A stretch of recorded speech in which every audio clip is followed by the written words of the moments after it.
Well, hello again, everybody. Thank you for joining us.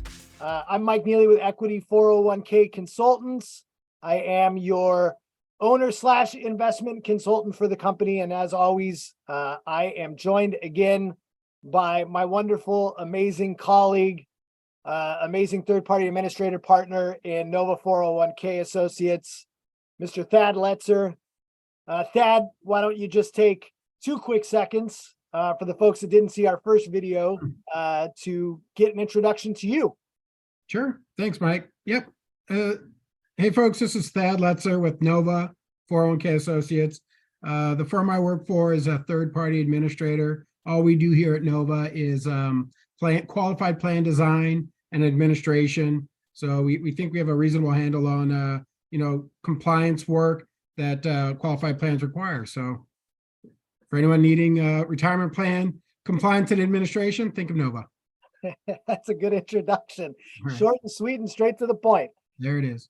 So Thad, in light of our last conversation, talking about Secure 2.0. So for those of you that didn't have a chance to catch it, please go catch it. We did a brief introduction to Secure 2.0 on a few different provisions of the latest retirement plan legislation that came through. But today, I think we have a fun one on tap, and that is we're going to talk about PEPs, MEPs, exchanges, group plan solutions, all these fun new products that have come out for 401k plans and employers in light of Secure 1.0 that came, gosh, it seems forever ago now, that came at the end of 2019. Yeah. So Thad, let's kind of talk a little bit about these different solutions. So we've got MEPs, multiple employer plans. We have PEPs, or pooled employer plans. And then we have these GPS and exchange products, group plan solutions. And all of them seem to come in multiple flavors. Especially like if we talk about multiple employer plans, right? We have open MEPs, we have closed MEPs. And I think there is been a big push for these for 2 reasons. One, what we hear all the time, and we've had discussions about this, is some of these solutions are being sold as the more cost-effective solution to the traditional 401k plan setup, right? It's almost like the idea that you're going to buy the 401k plan from Costco or Sam's Club versus, getting it at your local mom and pop shop, right? That kind of idea that you're buying in bulk. And then I think the other thing is because of the growing state mandated plans, not just California, but states across the country are starting to implement this. These are kind of being sold as a solution to those state plans, right? For the industries and the folks that maybe they have a lot of people coming in and out. And maybe there are, smaller companies that can't afford what it would cost to have an advisor, a record keeper, and a TPA, outside of these standard packages. And these kind of will help you check the box and make sure you're, meeting whatever obligation. And I think there is some good intent there, obviously, with these products. But there's also, for as many pros as there are, there's also some cons. And there's also some things that I don't think are being put into the conversation that hopefully we can talk about briefly here to kind of help give our plan sponsors and HR reps and CPAs and all the folks that are listening into this, give them an idea of what these things mean and kind of what their intent is for. And by the way, I would kind of argue, thanks to Secure 2.0 and the discussion we had last time, that thanks to the expanded tax credits, cost kind of is an irrelevant thing right now for the first 3 years of a plan. And maybe after 3 years, right, we can reprice and we can figure other things out because, 2 to 3 years, you're supposed to benchmark anyway, right? So that's a hint, guys. You do have a fiduciary responsibility to benchmark your plans. And for all you advisors that are listening, you should be doing that for your plan sponsors that you're working with. So let's kind of dive in. Let's talk a little bit about multiple employer plans first before we jump into the bigger conversation about PEPs. So Okay. as I understand it, a multiple employer plan, at least on the closed in, is, and you can kind of, give me an even better overview, Thad, but as I understand it, you're a multiple employer because you've got multiple businesses under the umbrella and you've got to sponsor all these different plans. So you can do it under that multiple employer umbrella on the closed in, right? So no other business can join except for the one that is under your umbrella, but that's what a MEP is supposed to serve, right? Well, historically, the MEPs, historically there was no such a thing as open MEPs and closed MEPs. It's just a MEP, a multiple employer plan, which were established, most commonly, like think of an association, like the Woodworkers Association or union, and you might have a furniture builder, and someone that it does something else in the lumber or wood industry, right? It was a collection of related or similar employers. There had to be some common nexus that brought all of the participating employers to the MEP, some Right. commonality, not a controlled group, but some commonality in what they do that allowed them to participate in the MEP that was being sponsored. And so that sort of arrangement was great, and it is what sort of spawned this conversation. Like, why can't everybody have those, right? Because the MEP was great for those participating to the extent that there's a single 5,500 at the MEP level. So you've got an MEP with 2,000 adopting employers, and there's one 5,500. There's one single audit for the plan. So that was a huge, historically, MEPs were real attractive for the large employer that on their own, in a single employer plan, right, that sponsor was responsible for their own large plan audit. Well, they roll up into the MEP, and now they are absolved of that obligation and cost for themselves, because that occurs at a plan audit occurs at the MEP level, and all the adopters sort of share in that cost to some minimal extent, right? So that model was really attractive for a lot of people. Like, gosh, why can't everybody have that? And so that's what kind of gave birth to this open MEP idea, which was sort of blessed. Open MEPs were sort of taking place prior to Secure Act. And there was that bad apple rule, and the IRS wasn't real fond of these open MEPs. But then with Secure 1.0, they sort of put some borders around all that to kind of give that more shape. Okay. Right. But so what the open MEP did was allow single employer plans or single adopters to completely unrelated. So forget about everybody being in the Woodworkers Association, or forget about everybody being in the Pool Supply Association, right? I mean, you could have a dentist and a gardener and all sorts of different employers rolling up and participating in the open MEP. The IRS still hadn't, because it didn't really check all the boxes, it didn't get all of the benefits of a MEP, even in an open MEP, or what today we might call an exchange, right? There's still the audit requirement for those employers that are 100 employees or more, which, oh, by the way, now that's changing too. So with Secure 2.0, it's opened the door for some things, it's shut the door on other things. It's kind of made this whole thing is now obsolete. It's these two pieces of legislation are interesting, and we'll continue to see how everything shakes out. But the open MEPs or these exchanges, they still have those employers, those large adopters are still responsible for their own audits. Now, within this exchange, those audits may be at a reduced cost, because now the open MEP, the sponsor of the MEP, the open MEP or the exchange, has been able to negotiate fees down a little bit. So historically, where someone used to pay $12,000 for a large plan audit, maybe inside this open MEP or exchange, that large plan audit that they are still responsible for as an adopting employer, maybe at a reduced cost. Right. But still, there's the individual 5,500 requirement for each adopter, and there's still the audit requirement as needed based on plan size. Right. And I think that moves us perfectly into the next part of the discussion now, which is the pooled employer plans. Mhm. So now you have the PEP, and the PEP is pooling a bunch of unrelated companies Yep. together Mhm. into one plan. Mhm. Again, same idea. There's one 5,500 filing for that particular PEP.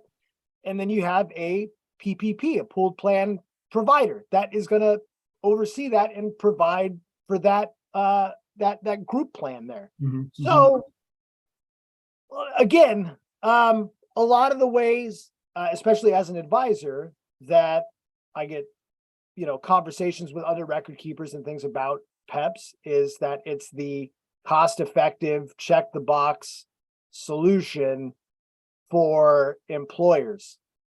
And PEPs, kind of like the open MEP, right? They got the blessing from Secure 1.0 to do it. And so now you're working through this, and there's pros and cons to these, right? And I think we should really emphasize that cost shouldn't be the selling point if you're going to jump into a PEP. So Thad, kind of for our folks that are watching this, dive into a little bit what is the difference between a MEP and a PEP, right?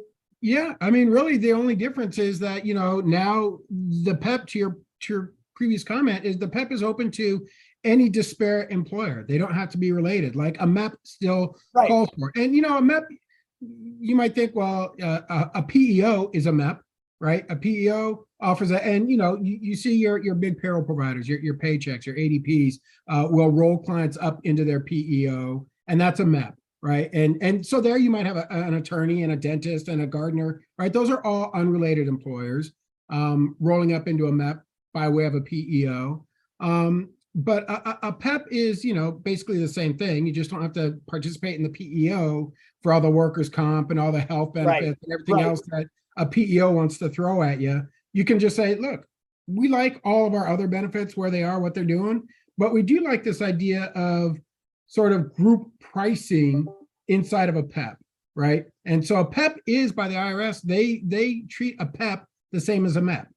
Within the PEP, like you just stated, there's the single audit, there's the single 5,500, right? There is the pooled plan provider, which is acting as the sponsor, right? And so the whole cost conversation is really more within the context of both open MEPs or exchanges and PEPs are giving you lots of expertise, right? You're getting a 316 administrative co-fiduciary. You're getting, in many cases, a 321 or a 338 investment co-fiduciary. All of these solutions have the expertise baked into them. All of those experts have a cost to them.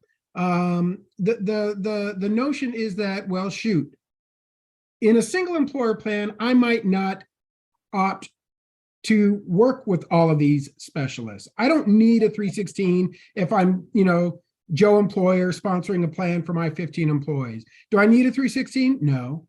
Do I need a 338? No. Do I need all of these extra levels of security and support? No, I don't. So I don't have to pay for those. Those functions are baked into, though, the open MEP, the exchange solution, as well as the PEP or the MEP. So you got to pay for those. So, but you're probably paying at a lower rate for those services than you would be paying as a single employer plan. So from a cost standpoint, yes, it may be less expensive to capture all that expertise inside these group arrangements, but do you need all those? That's a case-by-case conversation. Yeah. And, I think that in and of itself is the major selling point of joining a PEP, right?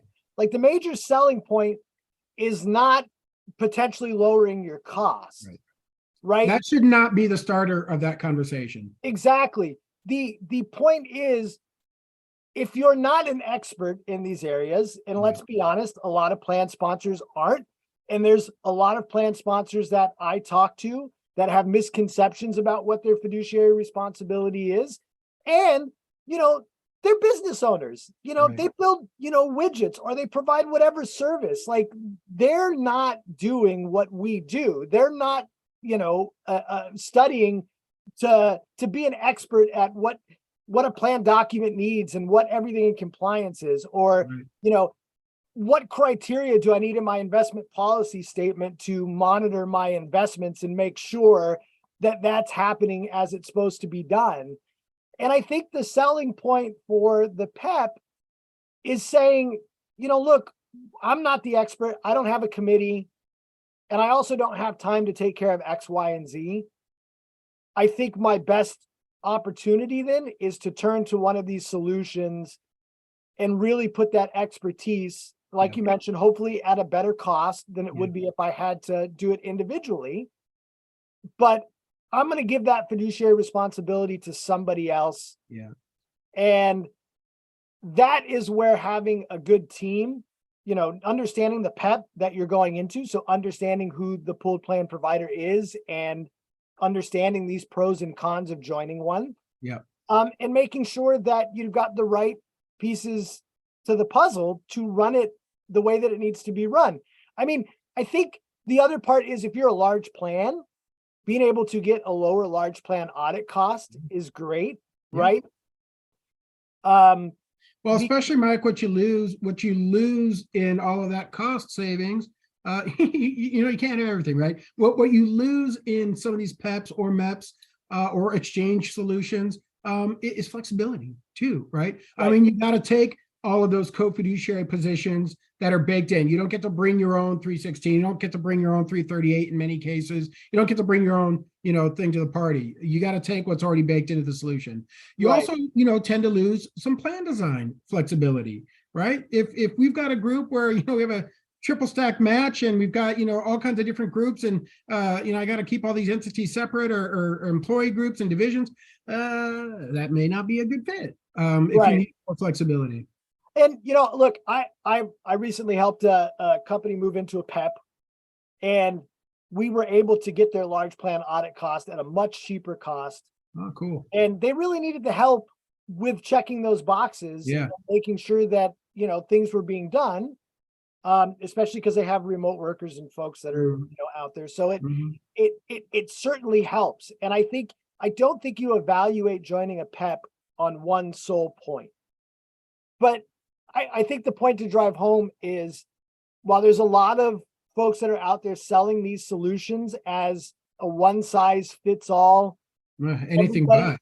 everybody can benefit from these. Yeah. I don't think that's the way you should be looking at it. You should understand the pros and the cons. If you're a plan sponsor and an advisor is approaching you about these, ask a lot of questions, about it and who you're going to be working with, and then you evaluate it reasonably. And then if it makes sense, Yeah. and it checks the boxes, then you go for it. Yeah, I mean, especially, when these solutions are being touted as you have zero liability, right? Because even in a PEP or a MEP where you have a named third party as the sponsor of the plan, bearing all of, the administrative, liability, the investment, the 338, like all of that stuff, you as the adopting employer, as Mr. or Mrs. business owner, you still have the liability of monitoring the pool plan provider, right? For however qualified you are to do that, you still retain that level of liability to monitor the service providers embedded in that. Right. So just, they're great solutions. They're holistic approaches. They're not right for everybody. And be wary of the person that says you have zero liability with this solution. Process, right? Make sure you have the right processes in place. Yeah. To be running your plan effectively. And if you do, whether it's a PEP or it's a MEP or it's an exchange or it's, just a regular, I guess you could call it standard 401k plan. As long as you have the right processes in place, if the solution fits, you'll be able to be just fine. Well, that's interesting that you touch on. I mean, obviously, the DOL loves a documented and a documentable process, and it's interesting if you have a process. If you have a process in place, that's probably going to help drive you to the right solution, right? And validate why you're there, because that solution is the end result of your process. So let's conclude on this.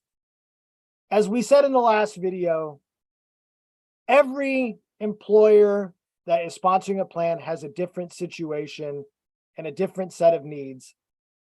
The 401k world and the employer-sponsored plan world in general is as unique to the business that is implementing it to anything else.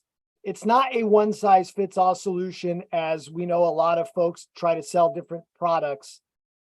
And so if you're watching this and you want to explore what a PEP may or may not do for your plan or a MEP, make sure that you're talking to the folks that you've hired on your team to help you evaluate those opportunities. And if you need help or you have questions, Thad and I, of course, are always available to help answer questions. You guys can connect with us on all, social media, Facebook, LinkedIn, the YouTube channel now, and just direct message us or email me. My contact info will be here at the end of the video, like it was in the last one.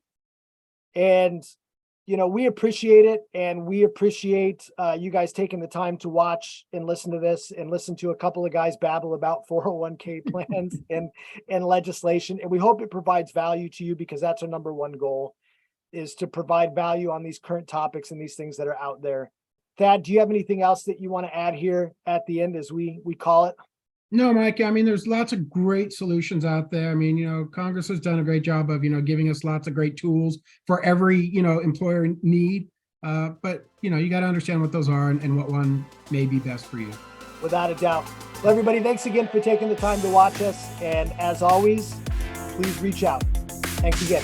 Thanks, Thad.